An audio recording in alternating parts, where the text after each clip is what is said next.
Welcome everyone to Solitude. My name's Liam, and I have with me today a local Perth band called the Deenys. I've got Drew and James. Welcome to the show, guys.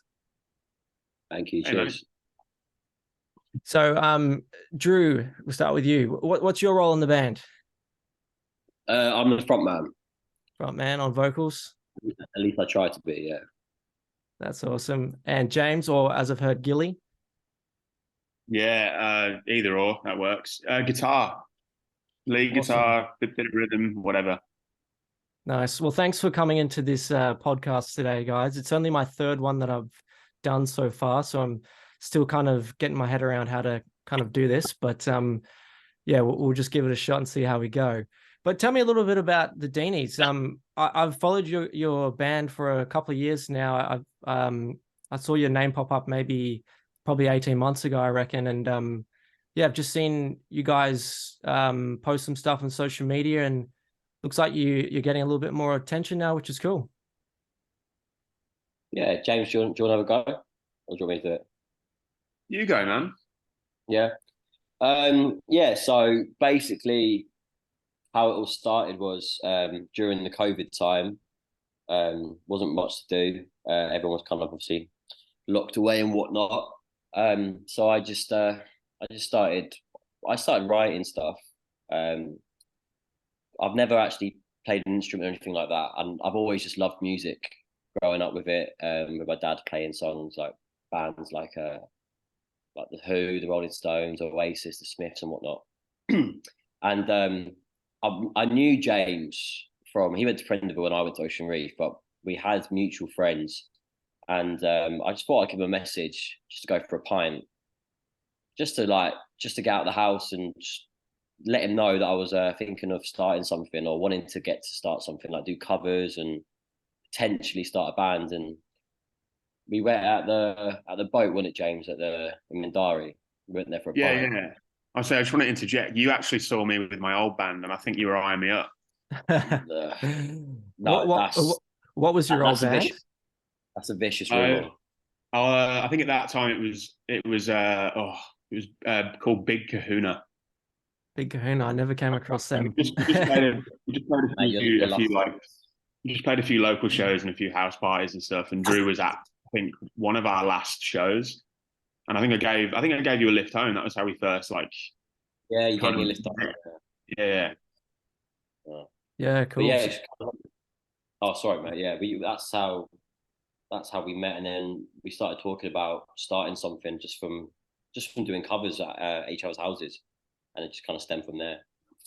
Yeah, nice. That's a really cool story. Hey, um, I really like how you guys lean into your kind of UK British background with your music, and you kind of just own that too, like all over your social media and stuff like that. I've seen you guys kind of like point out the fact that you guys come from the UK and that you're influenced by the big ones like Oasis, Arctic Monkeys, stuff like that. So I think it really kind of sets you apart in the local Perth scene here too, because obviously like obviously there's a lot of British people who live here, which is kind of like a good way of saying like, hey, if you like this sort of British music, you'll probably like us. But also like no one in Perth is really like doing Britpop music, and I like how you guys are kind of leaning into that and being unique. Have you experienced that?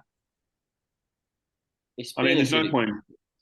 I was gonna say there's no point trying to hide it because it's pretty obvious when you meet us and when you hear us talk.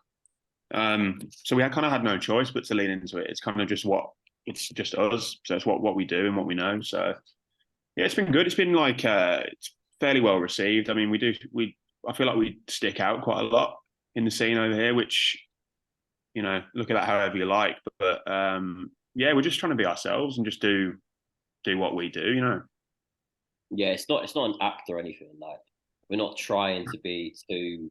We don't want to try and be too in your face about it or anything. But we are just being ourselves. Like, we've grown up listening to that music, especially like me and James. We used to talk about when we were like in our early teens and that kind of scene back in the UK, because we both moved here when we were like 13 odd. And I can remember growing up listening to bands like Razorlight, Block Party, Kasabian, Jamie T, that kind of noughties indie era was really mainstream back then as well, from like 2004 to 2010. It was always in the charts back home. And then obviously it just got a bit more pop. But I grew up listening to like that kind of indie scene and was really inspired by it. So I said to James, the type of band that I wanted us to be, initially what we set out to be was that kind of, noughties indie UK era. Yeah, sweet. And you guys definitely captured that, I think. So congrats on that. I wanted to ask you about your new single, because that's kind of like hot on the press. Eyes Wide Shut. Is that named after the movie at all, or?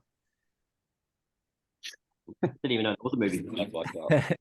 Yeah, we found that out after the fact. People asked us about it. When we started like announcing it, and no, it's got nothing to. It's just a bit of a play on words. Like there's a few lyrics in there that kind of links to the title. But yeah, we had no idea. There's definitely not a connection to the film. Yeah. I didn't think so, but I thought I'd just kind of get that one out of the way. I haven't seen that movie myself, but I do know it was the movie that made Nicole Kidman and Tom Cruise get together, and apparently there's a lot of sex scenes in it. So, but anyway, nice. We'll move on. So yeah, tell me about this song, Eyes Wide Shut. I've got to say, I felt like it was a good step up production wise for you guys too. I listened back to some of your other stuff throughout this week to prepare for this podcast, and Eyes Wide Shut really kind of stood out. Like it sounded real professional, a really well put together song, and I really like the way you guys are tracking with that. So what was the story behind the process of writing and recording it?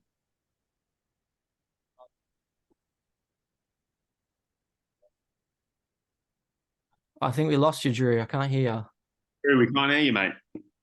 Mate, can you hear me now? Gotcha. Yeah, go on. You're back.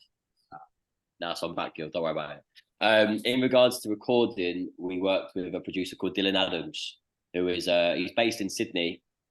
We got introduced to Dylan after we released our single Lonely Paradise, and he was a fan, and we just kind of stayed in contact after that, just emails and whatnot. And then eventually we went over east to Sydney to play a gig, supporting a band called the Sooks, who we're friends with. We're a really great band. And while we were over there, we recorded Last Minute Winner with Dylan. And he's worked with DMAs, Skeggs, Moving Stills, and he does the Inspired Unemployed podcast. So it's got a real cool pedigree. And so we just thought, you know what, we'll go over there, we'll record with this producer who's got a good reputation, and we'll see how it turns out. And we've done Last Minute Winner, and we were absolutely buzzing with it. Like it's definitely gone down as one of our most successful singles, and especially the production, it just sounded amazing. So we all kind of just said to each other, we're going to make an EP, which includes Last Minute Winner and Eyes Wide Shut as the main singles. And we were like, you know what, we'll pay for Dylan to come over to Perth. So we got in contact and we paid for him to fly over, paid for his Airbnb, and just worked with him. And it was great. And like you said, that the sound on Eyes Wide Shut, it's come out exactly how we wanted it, to be honest. Nice. Well, that's really cool. What recording studio did you guys use? We used a couple, didn't we? We went to we started out at a place called Sumo Sound Studio. It's in Hawthorne Park. Yeah, we got like the main drum. Yeah, it's a great studio. We got the majority of the drum sort of tracks and sort of louder sort of sounds done there. And then like the last couple of days, we did a lot of the mixing and the vocals in a friend of ours' house, Connor Lawson. Shout out Connor, who's he's worked with us for a while. He's a really talented up and coming producer, and he works with artists like Adrian Zuke, and he's done a few kind of local pop artists and stuff. And so we went to his new sort of home studio and did a lot of the mixing stuff there, just on like using his gear and his space. So a bit of a mix. Yeah, nice. No, it's turned out really good, guys. Congrats on both the tracks, Eyes Wide Shut, and the one you alluded to before, Last Minute Winner, which came out earlier this year. Hey. Yeah. In May. Yeah, I remember coming across your guys' video too for that, where you're all wearing like your your football shirt and you kind of have the little clips of goals being scored and stuff like that. That was a nice little touch to your heritage as well there. Yeah, that's pretty cool. So the other thing I was thinking of asking you about, because I saw as well, you put a couple of really cool things on your social media for the release of Eyes Wide Shut, where you alluded to the fact that you got played on Triple J, and also that you got on Apple and YouTube playlists for this song. So I was wondering Yeah. if you guys would be open to it. I'm just kind of curious myself, and I think other people would be as well out there. Like, how does that happen? Like, how did you guys end up getting played on Triple J? Did they contact you? Did you contact them? And the same for like the Apple and YouTube playlists. Like, how does that all work? A lot of it's just like bulk submissions. We just kind of attack everyone at all angles. Like at the start, we sort of throw a lot of emails out, and a lot of the submissions can be done through our distributor as well. Yeah. I mean, those are kind of the main ones, really. Drew? It really started when we started. We didn't really know much about PR at all, to be honest. We never used it. We didn't know what the go was with that. And then we got told by other bands, different kind of PR companies out there that can help push your music into the right people. So we were just like, all right, well, we'll give it a go, because with Lonely Paradise, we wanted to give it a go with that, and we did it for Last Minute Winner, and we went through a company called Beehive, who were great to work with, and Last Minute Winner off the campaign that we paid for. So you pay for a campaign, and there's different levels of the campaign you can pay for. And our Last Minute Winner got premiered on Triple J Unearthed, and then it got played the following day. Actually, it got track of the day on Unearthed, and then it got played on Home and Hose by Ash McGregor on Triple J, which was amazing. We were absolutely buzzing with that, and that was the first real time that we kind of saw good kind of success from a PR campaign that we paid for. And then we thought, because we're releasing our debut EP, Eyes Wide Shut, the lead single, we thought we'd do it again. But we all work full time, so we thought we've got like a band kitty where we put our money into it, and it's all shared in the band account. So we went for that with Beehive again, and yeah, they send it off to Triple J. So basically, they send it off to Triple J, and it gets listened to, and if they feel it's up to scratch, I suppose, and they'll play it. So it got premiered on Unearthed, again, and then it done well on Unearthed, and then it got played again by Ash McGregor and Home and Hose. So yeah, we were really chuffed. The main thing we were really like buzzing about this time as well, though, excuse me, was the playlisting. That's a really hard one to get into.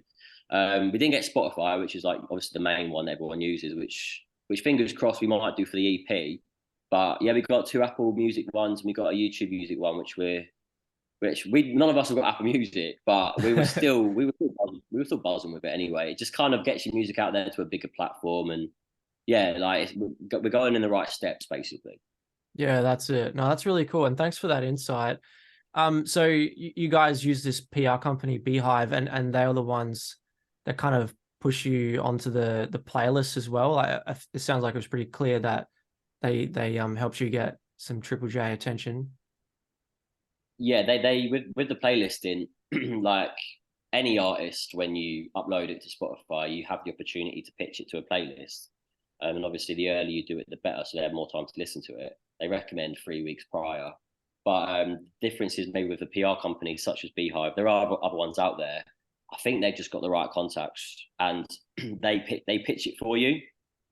And we pitched it before for Last Minute Winner, and it didn't get on any playlist. So it's a gamble. But I suppose if Spotify or Apple Music or whoever listens to it, and whoever listens to it at the time, if they like it, then they'll select it. And yeah, I do recommend any up and coming bands or any bands who don't mind dipping into their pockets and using money for PR, like it will eventually pay off if your tunes are what they're looking for. Yeah, that's it. I think, like, I mean, it's hard to say, if there's exactly a winning formula for everyone when it comes to that sort of thing. But I think at the end of the day, the most important thing is like that the songs need to be good. And obviously like the PR, like paying for PR can help. And that sounds like, maybe for you, or in other cases, that might have been the thing that got you across the line. But, I think that the proof is in the pudding with your song Eyes Wide Shut, especially, like, that one really stood out to me. So, and I think, like you said, if any other local band was watching this and was thinking, well, man, how did the Deenys do it, and why aren't we getting there yet? I think that's probably, where you can maybe see the difference, just maybe the song, you've just got to really work on your craft and make sure your songs are great. And that could be the thing that gets you across the line. Because, like with the Triple J example, I'm sure so many songs get given to them all day, every day. And the fact that they picked you out to just get played once on Home and Hose is, that's a big deal. They would sift probably through like 1,000 that they say no to. And, you might be one of 1,000 they said yes to. So, big props to you big props to you guys for achieving that. Thanks, man.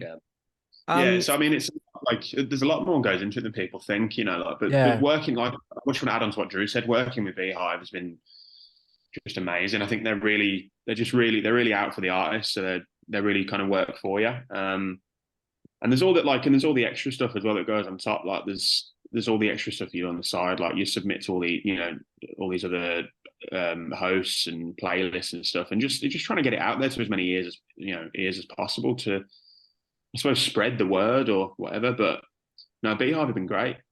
If I could just add to that as well, it's not as, like, obviously back in the day and whatnot. Like, it's not as simple now as just, I don't know, emailing a like a record label, or just giving them your mixtape, or giving them a demo or whatever, and saying, look, this is us. We play these. We're from this city. Come watch us play, or whatever. It's not as simple as that now, really. Like, to get your music out there or get signed or anything like that, you've got to be. Social media is massive. So record labels and booking agents will look at your TikTok account and look at your Instagram account and look at all this stuff and see how big your following is. And you could be the best band in the world, but if you don't market yourself good nowadays, then no one's really going to know, which is a shame, really. But it is what it is, isn't it? Yeah, that's it. Because none of us have any marketing experience, but we're just kind of winging it and just putting in. We're winging it, mate. Like, we are definitely winging it. Well, you guys are doing something right, because you're getting a little bit more attention now, and getting on some playlists, a couple of players on Triple J. I think you're in the right direction, and I think your social media looks like it's pretty professional. So yeah, good job with that one, guys. I wanted to ask you about the EP as well. So you said you've recorded it all. It's coming out soon, I think. Is it about 3 or 4 weeks away from memory? Yeah, November 29th. Yeah. I noticed you called it Alford Way, and you guys are standing underneath the sign of the name of the street. Is there any reason why you picked that? Yeah, I used to rent a house on that street, number 2 Alford Way, for about 2.5 years, from like the age of 24 to 26, roughly.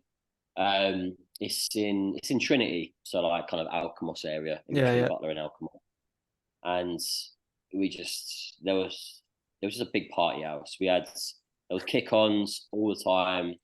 Like, I would just be sitting there, and there would be people coming in and out of the house 24/7. But I mean, I got on with the neighbours. It was great. The neighbours were sweet, but it was a real good time of my life. And it's when the Deenys were formed, really. That's when we done our first rehearsal as a 5-piece. That's when we first, I introduced the boys to come over, invited them over for a few beers to get to know each other. And yeah, that's when the band was born.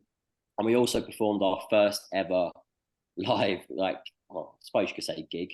I had a big house party, and we played in the garage. And it was one of those type of houses where you have like a laneway at the back of the house, and the garage at the back of the house. Yeah.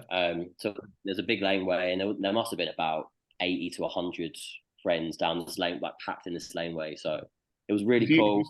If you scroll to the very bottom of our Instagram, you'll see I think it's the first post on our page, isn't it? It's one of them. It's one of them. There's a video of us doing a Cortinas cover of Not 19 Forever, and yeah, it was just a really fun time. So we thought we'd dedicate our debut EP to the house or to the Yeah, street. nice. Oh, cool, man. That sounds like great memories. I totally understand why you'd want to name it that too. So, and you've got shows coming up to tour the release of the EP. Obviously, just ones around Perth that are announced for now from memory, I think. I noticed that you guys are playing the Loop in Joondalup. I wanted to ask you about that. So it sounds like you guys are also a self-confessed north of the river guys. The Loop Joondalup. It seems to be like a rebrand of that nightclub that's been there for a little while. I haven't been in there since the rebrand. Have you guys been in, and if you have, what's it like? Or if not, like, what are you expecting when you guys play? It's formerly known as, I think, Arcade, and then it was Dirty Dusk before that. It was Yeah, called Dusk. Dusk. Dusk is what I know it as. It did go through a little arcade phase there too, but yeah, I'm a northerner. I live in the northern suburbs too, and yeah, growing up you hear stories about Dusk, but there weren't there weren't too many good ones. Like you said, Dirty Dusk. But I don't know, Friday nights at Dirty Dusk were pretty good back in the day. I can't lie.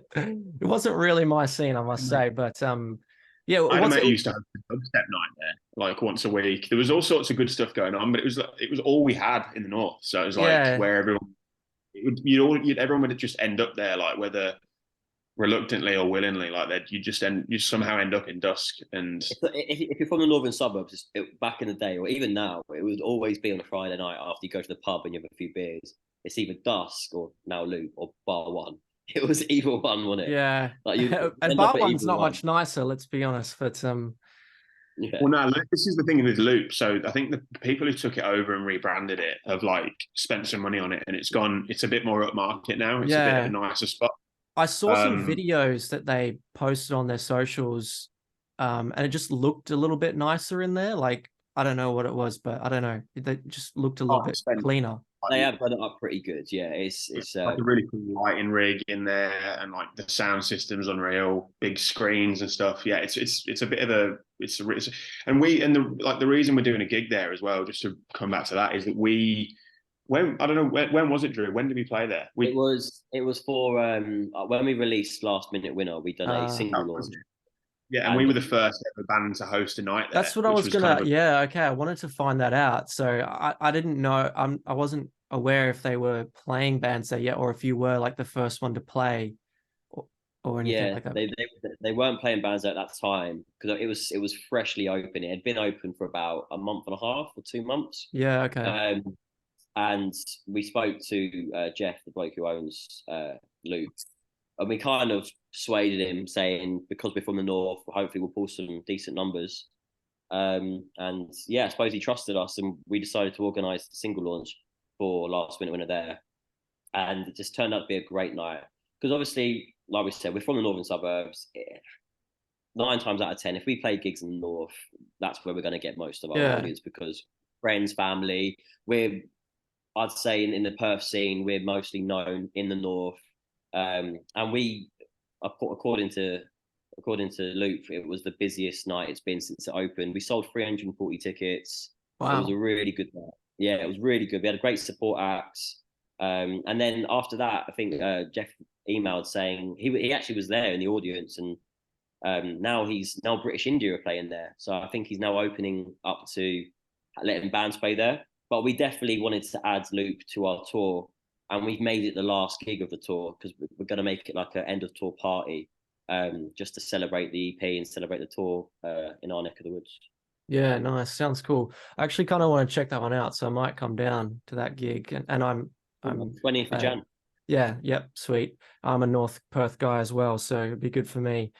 I was gonna ask you a little bit more about that, but you kind of did answer that part of the question I was going to go towards with the north of Perth, Joondalup scene when it comes to like nightlife and music venues. I feel like we do miss out a little bit here, and especially when Dusk, then Arcade, went out of business for a little bit of time there. But yeah, what do you guys reckon? Like, I think Joondalup has a lot of potential, but like for whatever reason, we just don't have the reputation of having like a live music scene here in the Joondalup area. And I don't know, do you think the Loop could be the place that, you know, might start to birth that?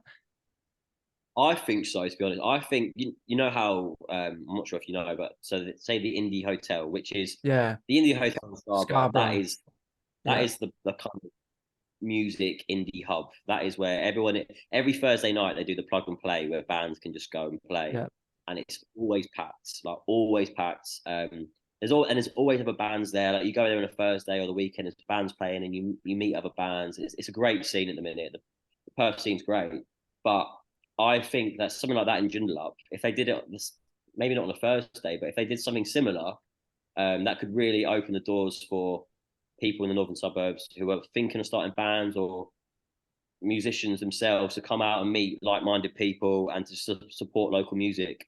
I think that'd be a great thing for Joondalup. Whether it's in Joondalup, whether it's in Alkmaar, because Alkmaar is getting bigger now. I think something's definitely needed because for us to go down to our closest gig is the Indie Hotel, and that's like I live in Alkmaar, so it's like a 40-minute drive for me. So that's our closest venue. What do yeah, you think, yeah. James? Yeah, I mean, I agree. I think there's a big there's a need for it because like there are loads of there's loads of bands from up this way that no one realizes because they gig in the usual spots in the city, in Frio, in Scarborough. But there's actually a lot of bands and really good bands from like the far north where we are. So I mean, I think there's a gap there for something. And I mean, whether or not Loop make it a thing is to be seen. But I mean, I think there's definitely a need for it. There's a lot of indie music fans up here that would that are kind of crying out for it because again, like traveling to Scarborough, it's not like we've got a direct train line there or anything like that. It's like an Uber. You got to get a lift or you got to drive, and it's like a whole thing you've got to plan out. So yes, something up here would be great. Maybe I mean, on. yeah, it might be. I'm hoping it will. You know, like it would be really cool if it starts like taking off. If they did like a gig every Saturday or Friday night or whatever, that'd be really cool. But I think like that's what one thing Joondalup has going for it is that the shops and the train line. It really is like the hub of the north, and I don't really understand why it's never developed like a strong nightlife and a live music scene apart from like the dusk sort of scene that kind of was there, but I don't know. It wasn't really like a music scene, was it? It was just like a nightclub scene. You know what I was thinking would be really cool, and I don't think this would ever happen, but it would just be cool. Is the licensing center in Joondalup that it just closed down recently? Oh, I didn't know it closed down. Yeah, so they closed it down and they moved it to Butler. And now that building is just empty. I was thinking to myself one day, I was like, imagine if they just turned that into like a bar where bands could play or something. That'd be such a cool little place because it's right on like that busy street of Joondalup, not far from just like walking off the train. Like something like that would be really cool. But Yeah, Not and a bad shout. it's around other parts as well. You've got Paddy's.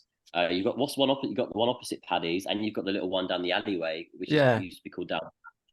See, there's loads of Risk risk. Bar. There's loads of bars about. yeah, And yeah, if you had a bar which was just dedicated to bands playing, people from other bars eventually would be like, "Oh, let's go there and watch this band." Because yeah. For yeah, kick-ons, yeah, they'll just go over the road. exactly. That's definitely needed. So I reckon somewhere like Joondalup or eventually when Alkmaar gets fully built up, something like that will happen eventually, I think. Yeah, yeah. I reckon it will too.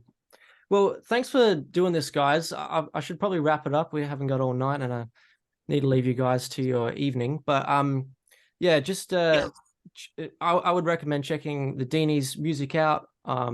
Spotify, all that stuff. I guess is where you'll find your guys' music, right? Yeah, Spotify, all streaming platforms and YouTube. What else? And yeah, All of Instagram. them. That's Yeah, and then basically all the. live shows. Can you remind us when the dates are? Yeah, so EP tour. Well, the EP comes out on the 29th of November, which we're really excited about.